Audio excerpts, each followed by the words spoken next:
مرحبا أهلا النوادي. السلام عليكم ورحمة الله وبركاته. قال المصنف رحمه الله ورضي الله تعالى عنه وأرضاه ونفعنا به وبعلومه وأمدنا بأسراره وأعادنا من بركاته في الدارين. رضي الله عنكم. فضل صلاة الضحى. وفي بعض طرق مسلم يصبح على كل سلامة من أحدكم صدقة فكل تسبيحة صدقة وكل تحميد صدقة وكل تحليل صدقة وكل تكبير صدقة وأمر بالمعروف صدقة ونحي عن المنكر صدقة ويجزي عن ذلك ركعتان يركعهما من الضحى. Alhamdulillah, puji syukur kehadirat Allah, salawat salam senantiasa tercurahkan kepada junjungan mulia Nabi tercinta Sayyiduna wa Maulana Muhammad sallallahu alaihi wasallam beserta seluruh kerabat beliau, sahabat beliau dan umatnya. Yang kami muliakan Imam Masjid Al-Muttaqin Aminun Cialbar, mata'anallahu ta'ala bituli hayati wa umrih, Al-Habib Alwi, mata'anallahu bituli hayati wa umrih, para habaib, hadirin hadirat yang insyaallah dirahmati Allah subhanahu wa ta'ala, dan seluruh para asatidz yang hadir semoga dirahmati Allah subhanahu wa ta'ala. Kita sampai ke pembahasan keutamaan solat duha. Di dalam hadis riwayat Imam Muslim yang tadi telah saya bacakan, Rasul bersabda sallallahu alaihi wasallam, setiap pagi ruas-ruas tulang seorang di antara kalian membutuhkan sedekah, maka setiap tasbih adalah sedekah, setiap tahmid adalah sedekah, setiap tahlil adalah sedekah. Tahlil itu ucapan la ilaha illallah. Setiap takbir adalah sedekah. Memerintahkan berbuat baik sedekah, mencegah perbuatan mungkar sedekah. Dan cukup dengan 2 rakaat, cukup 2 rakaat solat duha menjadi sedekah bagi seluruh ruas-ruas tulang tersebut. Hadis ini hadis yang sahih, diriwayatkan oleh Imam Muslim yang lahir tahun 204 Hijriah, wafat 261 Hijriah.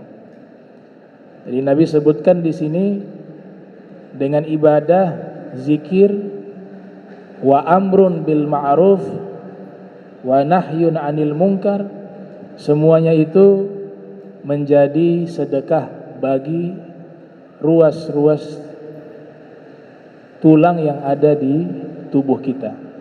Ada 300 lebih riwayat. Namun dengan 2 rakaat salat duha itu sudah cukup menjadi sedekah di hari tersebut bagi seluruh ruas tulang kita. Ini dikatakan oleh musannif syarih hadzal kitab Syekh Dimyat, yakfi an hadhihi sadaqati kulliha an hadhil a'adha. Cukup dengan 2 rakaat dia menjadi sedekah daripada seluruh ruas tulang, yaitu 2 rakaat salat duha. Li khususiyatin fiha wa sirrun la ya'lamuhu illallahu ta'ala wa rasuluh sallallahu alaihi wa alihi wasallam. Menunjukkan keistimewaan salat duha, dan ada rahasia yang tidak diketahui kecuali Allah dan Rasul yang mengetahui rahasia dan keistimewaan dari salat duha.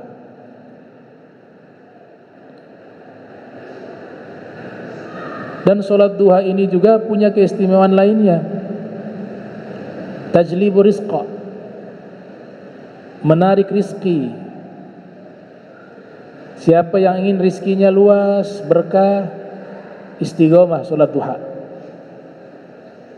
Rizki jangan dipahami hanya harta, jabatan, tapi kesehatan juga rizki. Al-afiyah disebut as-sihhatu tammah, kesehatan yang sempurna. Al-afiyah, sebagian ahli lugha menyebut dengan menterjemahkan as-salamah, keselamatan. Itu juga rizki dari Allah Ta'ala. Sebab itulah Nabi selalu memberikan pesan kepada paman beliau, Sayyidina Abbas. Ketika Sayyidina Abbas ibni Abdul Muttalib meminta Nabi ajarkan kepada beliau satu doa istimewa, yang nanti beliau istiqomah berdoa kepada Allah dengan doa tersebut. Ya Rasulullah, alimni syai'an as'alullah ta'ala bihi. Wahai Rasul, ajarkan padaku satu doa yang aku akan meminta kepada Allah dengan doa tersebut. Maka Nabi menjawab, salillah al-afiyah, mintalah kepada Allah al-afiyah fid dunya wal akhirah. Dalam satu riwayat, Allahumma inni as'aluka al-afwah wal afiyah fid dunya wal akhirah. Ya Allah, aku meminta padamu afiyah, baik di dunia maupun di akhirat. Juga mendatangkan rizki lain, rizki berupa keberkahan harta, dimudahkan untuk mendapatkan harta yang halal dan seterusnya. Itu salah satu ilmunya adalah istiqomah sholat duha, kalau mau dimudahkan urusan-urusan rizki. Dan ini hadis ada termuat di salah satu kitab karya As-Sayyid Abu Bakar Syato, di dalam kitab berjudul Kifayatul Adhiya wa Minhajul Asfiya. Di situ ada riwayat menyatakan salatud duha tajlibur rizqa wa tanfil faqra. Salat duha menarik rizki. Jadi rizki yang datang ulang, fulus yang datang ulang. Tajlib menarik rizki, bukan kita mendatangi rizki. Kalau umumnya kita yang menjemput rizki, tapi fadilah salat duha tajlibu rizqa, dia yang menarik rizki yang datang kepada kita. Watan fil faqra, dan menghilangkan kefakiran. Itu keistimewaan salat duha. Ada amalan lain juga yang diijazahkan oleh Nabi Muhammad sallallahu alaihi wasallam kepada Sayyiduna Abdullah bin Mas'ud radhiyallahu anhu, yaitu menarik rizki juga. Apalagi kita padukan tuh istiqomah duha, kemudian ijazah yang Nabi berikan kepada Ibnu Mas'ud ini kita amalkan. Berarti kita padukan dua amalan yang fadilahnya menarik rizki, yaitu istiqomah membaca surat Al-Waqi'ah setiap malam. Itu ijazah dari Nabi. Nabi berikan kepada Sayyidina Abdullah bin Mas'ud dan beberapa sahabat dan ahlul bait lainnya. Tapi riwayat populer dari Sayyidina Abdullah bin Mas'ud, di mana Rasulullah sallallahu alaihi wasallam bersabda, man qara'a suratal waqi'ati fi kulli lailatin lam tusibhu faqatun abada. Siapa yang istiqomah membaca surat Al-Waqi'ah di setiap malam, dia tidak akan ditimpa kesusahan, kefakiran selama-lamanya. Hadis ini riwayat sangat banyak diriwayatkan oleh para ahli hadis. Di antaranya termuat dalam kitab Musnaf Syekh Abdul Razzaq As-San'ani meriwayatkan hadis ini. Begitu juga Musnaf Syekh Abi Saibah Kemudian hadis ini juga diriwayatkan oleh Al-Imam Abu Ubaid Al-Qasim bin Salam, kelahiran tahun 157 Hijriah, wafat 224 Hijriah. Ilmu tajwid beliau yang kumpulkan dalam kitab. Makanya nama beliau disebut sebagai salah satu ulama yang menyusun ilmu tajwid secara sistematis. Ilmu baca Al-Quran, tajwid, itu disebutkan bahwa beliaulah orang pertama yang mengkodifikasi ilmu tajwid. Alim, mujtahid, faqih, muhaddis, sezaman dengan Imam Syafi'i. Imam Syafi'i lebih tua 7 tahun. Karena Imam Syafi'i lahir 150, beliau kelahiran 157 Hijriah. Berarti selisih usia 7 tahun. Ilmu tajwid beliau yang dalam kitabnya Al-Qiraat. Nah, hadis tadi keutamaan surat Al-Waqi'ah beliau riwayatkan juga di dalam kitabnya Fadailul Quran. Kemudian hadis tersebut juga diriwayatkan oleh Al-Imam Ahmad bin Hanbal yang lahir 164 wafat 241 Hijriah di dalam kitab Fadail As-Sahabah. Dan hadis tersebut juga diriwayatkan oleh Ibnu Sunni yang lahir tahun 280 Hijriah, wafat 364 Hijriah dalam kitabnya Amalul Yaumi wa Lailah. Dan hadis tersebut juga diriwayatkan oleh Imam Al-Baihaqi dalam kitab Syu'abul Iman yang lahir tahun 384 Hijriah, wafat 458 Hijriah. Jadi banyak sekali ulama meriwayatkan hadis tentang keutamaan membaca surat Al-Waqi'ah setiap malam, diantaranya Allah jauhkan daripada faqah, kesusahan dan kefakiran. Kalau kita membaca surat Al-Waqi'ah, isinya itu berita tentang penghuni surga, penghuni neraka, dan juga hari kiamat. Lantas hubungannya apa dengan rizki? Karena mengistiqomahkan membaca surat Al-Waqi'ah berkaitan dengan masalah rizki, tidak ditimpa kefakiran, kesusahan. Apa hubungannya? Korelasinya apa kalau dalam bahasa ilmiah? Karena di dalam surat Al-Waqi'ah ada informasi tentang kenikmatan surga, dan kenikmatan surga itu adalah rizki. Maka kenikmatan surga tersebut adalah rizki. Maka dengan mengamalkan surat Al-Waqi'ah, tafaulan dengan kenikmatan surga. Di situ banyak sekali rizki-rizki yang Allah berikan kepada penghuni surga, dan juga berharap di dunia juga kita sudah mendapatkan nikmat tersebut, tidak mengalami kesusahan. Ashabul yamin, ashabul yamin. Ya, kemudian ala sururin ala furusin mawdu'ah muttakin 'alaiha mutaqabilin yatufu 'alaihim wildanun mukhalladun bi akwabi wa abarik wa ka'sin min ma'in la yusadduna 'anha wa la yunjifun wa fakihatin mimma yatakhayyarun wa lahmi tayrin mimma yashtahun wa hurun ainun ka'amsali lu'lu ma'nun jazaa'an bima kanu ya'malun la yasma'una fiha lagwa wa la ta'thima illa qila salama salama wa ashabul yamin ma ashabul yamin fi sidril makhdud wa talhin mamdud wa dillin mamdud wa ma'in maskub wa fakihatin kasiratin la maqtu'atin wa la mamnu'atin. Itu semua ceritanya nikmat itu, tentang surga, kenikmatan surga. Nah, itu rizki yang terbesar. Seorang diberikan rizki terbesar, yaitu surganya Allah subhanahu wa ta'ala. Kemudian solat duha. Solat duha ini di dalam riwayat yang lain pahalanya itu seperti pahala haji dan umroh yang diterima oleh Allah. Mutaqabbalatain, ya. Annahu ta'adilu indallahi ta'ala hajjatan wa umratan mutaqabbalatain. Salat duha yang diterima oleh Allah itu sama pahalanya di sisi Allah seperti ibadah haji dan umroh yang makbul, yang diterima oleh Allah.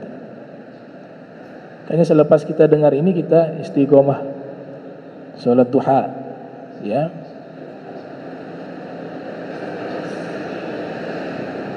Hukumnya sunnah bittifaqil madzahibil arba'ah, kesepakatan 4 mazhab, mazhab Hanafi, mazhab Maliki, mazhab Syafi'i, mazhab Hambali sepakat bahwa salat duha hukumnya sunnah, mustahab.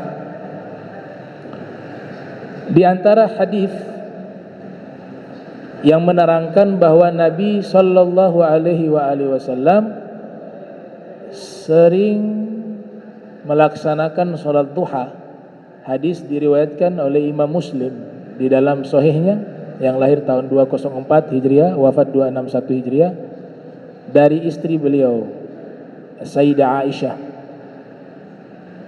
Sayyidah Aisyah mengatakan, kana Rasulullah sallallahu alaihi wasallam yusalli duha arba'a wa yazidu masya Allah. Lafaz kana menunjukkan al-aglabiyah jika dinisbatkan kepada amalan Nabi. Apa itu aglabiyah? Umumnya, sering, ya. Kata Imam Ibnu Qudamah Al-Maqdisi, kalau ada kana kemudian menerangkan amalia Rasulullah, maka itu menunjukkan aglabiyah, kebiasaan Nabi, umumnya sering, itu bahasanya begitu. Memang tidak rutin, tapi sering mengamalkan. Kalau rutin sholat witir, rutin, gak pernah ditinggal. Tapi kalau sholat duha, umumnya. Jadi Nabi sering melakukan sholat duha 4 rakaat. Yusolli duha arba'ah wa yazidu masya Allah, dan menambahkan rakaatnya sekehendak beliau pada beberapa keadaan dan kondisi. Kayaknya ulama memberikan keterangan, kadang beliau 2 rakaat, kadang 4 rakaat, kadang 6 rakaat, kadang 8 rakaat. Bahkan Imam Nawawi mengatakan bahwa sholat duha itu paling banyaknya 12 rakaat. Umumnya 8, maksimalnya 8 rakaat.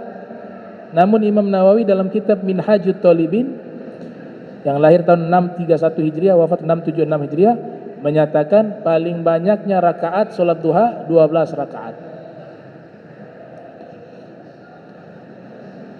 Kemudian kesunahan wa anna man qara fi raqatil ula, di dalam kitab Al-Jawahir ini disebutkan di rakaat pertama yang dibaca tentu suratul Fatihah, kemudian ayat kursi 10 kali. Ini menurut Syekh Dimyat, ya. Rakaat kedua surat Fatihah, kemudian membaca surat Al-Ikhlas, Qul huwallahu ahad, sebanyak 10 kali. Kalau dilakukan, kata beliau dalam riwayat ini yang beliau nukilkan, istaujaba ridwanallahi ta'ala al-akbar, orang tersebut berhak mendapatkan keridhaan Allah yang paling besar. Dapat ridhonya Allah paling besar. Laisa syai'un akbar min ridha. Syekh Abu Ali Daqqaq mengatakan, laisa syai'un akbara minar ridha. Tidak ada suatu anugerah yang paling besar di alam semesta ini melebihi ridhonya Allah kepada hamba. Makanya sifat orang-orang yang terbaik, radhiyallahu anhum wa radu an. Radhiyallahu anhum, Allah ridho kepada mereka dan mereka ridho kepada Allah. Di dalam kitab fikih, di antaranya I'anatut Talibin karangan Said Abu Bakar Syato, beliau mengatakan yusannu an yaqra'a suratai wasyamsi wadduha. Disunnahkan membaca di rakaat pertama Al-Fatihah, kemudian surat Wasyamsi Wadduha. Di rakaat kedua Fatihah, kemudian surat Wadduha. Ini yang kesepakatan para fuqaha khususnya dalam mazhab kita, mazhab Syafi'i. Itu dinukil oleh Said Abu Bakar Syato. Atau qad warad aidan, datang juga dalam satu riwayat, rakaat pertama baca suratul Fatihah, di rakaat keduanya membaca surat Al-Kafirun. Rakaat pertama Fatihah dan Al-Kafirun. Rakaat keduanya Al-Fatihah dan Al-Ikhlas. Itu juga diajarkan demikian. Bisa kita pilih saja yang mana. Kemudian rakaat paling sedikitnya sholat duha 2 rakaat. Maksimalnya 8 rakaat. Menurut pendapat mayoritas ulama 8 rakaat. Wa an Abi Hurairah radhiyallahu ta'ala anhu marfu'a, inna fil jannati baba yuqalu lahu ad-duha. Diriwayatkan dari Abi Hurairah, sesungguhnya di surga itu ada satu pintu dinamakan pintu duha, pintu ad-duha. Fa idza kan, apabila datang hari kiamat, nada munadin, ada malaikat yang menyerukan, ainal ladzina kanu yudimuna ala salati duha hadza babukum fadkhuluhu birahmatillahi ta'ala. Apabila tiba hari kiamat, ada malaikat menyerukan, di mana orang-orang yang istiqomah melaksanakan salat duha, ini pintu kalian, silakan masuklah ke dalam pintu tersebut menuju kepada surga dengan rahmatnya Allah subhanahu wa ta'ala. Jadi ada jalan pintas masuk surga. Pintu surga banyak. Ternyata ada satu pintu namanya pintu ad-duha, untuk orang-orang yang istiqomah sholatul duha. Fayambagi al-muhafazatu 'alaiha, maka selayaknya kita menjaga salat duha tersebut. Kapan waktunya? Wa waktuha min irtifa'i syams karumhin ila zawal. Waktu duha itu sudah bisa dilaksanakan ketika matahari terangkat. Sama seperti waktu yang disebut waktu diperbolehkan sholat setelah subuh. Kapan itu? 4 derajat. 4 derajat.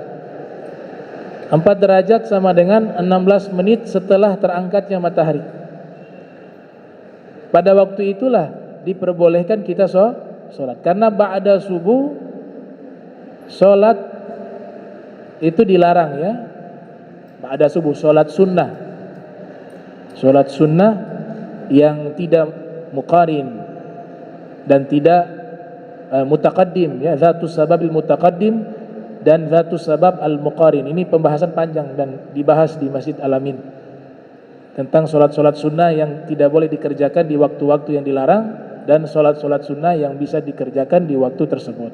Itu pembahasan cukup panjang. Walhasil, ba'da subuh ketika matahari sudah terangkat 16 menit setelahnya sudah bisa mulai melaksanakan sholat duha. Berakhirnya sholat duha ketika matahari al-istiwa, kemudian sudah masuk di waktu istiwa tersebut zawal.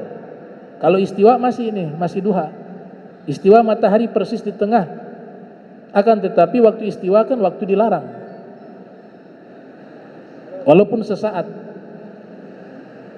Ketika sudah mencong sedikit, condong ke barat, maka selesai waktu duha.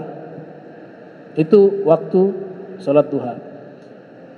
Dan kita harus memahami bahwa sesungguhnya sholat duha ini dengan sholat syuruk itu ada 2 pendapat di dalam mazhab kita. Ada pendapat pertama mengatakan sholat duha itu ya sholat syuruk juga. Akan tetapi sholat duha yang dilakukan di awal waktu diperbolehkan sholat duha atau diperbolehkan sholat dinamakan sholatus syuruk, tapi itu sholat duha. Ini pendapat mayoritas ulama-ulama mazhab Syafi'i menyatakan sholat duha ya sholat syuruk ya sholat duha. Pendapatnya Ibnu Hajar Al-Haytami, pendapatnya Imam Romli, pendapatnya Al-Imam Said Abu Bakar Syato, pendapatnya Al-Imam Syekh Zainuddin Malibar, pendapatnya Al-Imam Al-Qaffal dan lain sebagainya ya, Asy-Syashi dan sebagainya. Imam Ghazali berpendapat beda, bahwa sholat syuruk adalah sholat yang berbeda dengan sholat duha. Sholat duha sholat yang tersendiri, sholat syuruk atau sholat al-isyraq itu juga sholat yang tersendiri. Jadi ada dua pendapat ya, dua pendapat.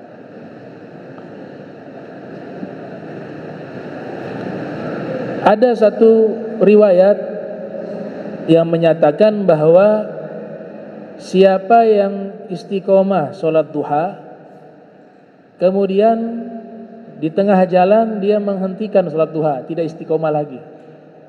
Jadi awalnya istiqomah dia menjaga sholat duha, tapi ternyata di pertengahan dia hentikan sholat duha tersebut. Itu ada riwayat menyatakan bahwa nanti orang itu ya'ama, akan buta matanya, au tamut auladuh ya, atau nanti anak-anaknya mati mendadak. Ini ada riwayat itu, tapi ulama hadis mengatakan la aslalahu, ini gak ada sumber dari Nabi Muhammad SAW. Ternyata dibuat penelitian riwayat tersebut ya, disebutkan oleh Dzakar Al-Allamah Ibnu Allan Ad-Dimishqi dalam kitab Al-Futuhatur Rabbaniyah, bahwa Al-Imam Al-Iraqi, guru daripada Al-Hafiz Ibnu Hajar Al-Asqalani, menyebutkan bahwa sesungguhnya banyak dari para ulama meneliti tentang riwayat tersebut. Mereka berkesimpulan bahwa riwayat tersebut bukan dari Nabi, bukan juga dari sahabat, bukan juga dari Ahlul Bait, bukan juga dari tabi'in. Ternyata riwayat itu sumbernya dari bisikan syaitan kepada orang-orang yang ingin menghalangi agar orang-orang tidak mau mengerjakan sholat duha. Itu di zaman dulu terkenal riwayat itu. Tujuannya syaitan apa? Karena ini fadilahnya sangat besar, sehingga bagaimana cara agar orang tidak berani melaksanakan sholat duha dan pada akhirnya meninggalkan sholat duha. Karena khawatir juga kita istiqomah, tahu-tahu kalau suatu saat tidak istiqomah mata buta. Menghalangi, syaitan ingin menghalangi kita agar tidak melaksanakan sholat duha. Itu riwayat palsu. Ini penelitiannya Imam Al-Iraqi, penelitiannya Al-Imam Ibnu Allan, dan banyak sekali ulama-ulama hadis meneliti riwayat tersebut. Itu adalah daripada alqahu syaitanu fi adhanihim, buatan-buatannya syaitan untuk menghalangi orang mendapatkan kebaikan yang besar dalam melaksanakan sholat duha. Wa aqalluha rak'atani, paling minimalnya sholat duha 2 rakaat. Wa aktsaruha 8, maksimalnya 8 rakaat. Wa waktuha min irtifa'i syams, dan waktunya tadi saya sudah jelaskan, matahari sudah terangkat, karumhin seperti tombak, ila zawal sampai condongnya matahari ke arah barat di saat posisi al-istiwa. Fi adai syukril yaum wa lailatih, dalam melaksanakan syukur sehari dan semalam. Warada fil hadis anna man qala hina yusbi Allahumma ma asbah bihi min ni'mah aw bi ahadin min khalqik faminka wahdi la syarikalah falakal hamdu wa laka syukru faqad adda'a syukra dzalikal yaum wa man qalaha hina yumsi faqad adda syukra lailatihi. Ada doa yang diajarkan oleh para guru-guru kami, doa selesai sholat duha. Ya Allahumma inna duha'uka wal baha'uka wal jamaluka wal quwatuka wa kudratuka wa ismatuka. Allahumma in kana rizki fis sama'i fa'anzilhu wa in kana fil ardi fa'akhrizhu wa in kana mu'assaran fayassirhu wa in kana haraman fatahhirhu wa in kana halalan fabarikhu wa in kana mauqufan fa'ajrihu wa in kana ma'duman fa'ujidhu bihaqqi duhaika wa bahaika wa jamalika wa quwatika wa kudratika. Mereka tambahkan lagi wa bihaqqi sayyidina Muhammad sallallahu alaihi wasallam, dan dengan haknya Nabi Muhammad sallallahu alaihi wasallam, wa bima ataita bihi ibadaka sholihin, dan dengan apa-apa yang kau berikan kepada hamba-hambamu yang soleh. Di beberapa kitab redaksinya ada sedikit berbeda ya, tapi substansinya sama. Tuh. Tapi yang diajarkan kepada kami doa selepas sholat duha, doa tersebut.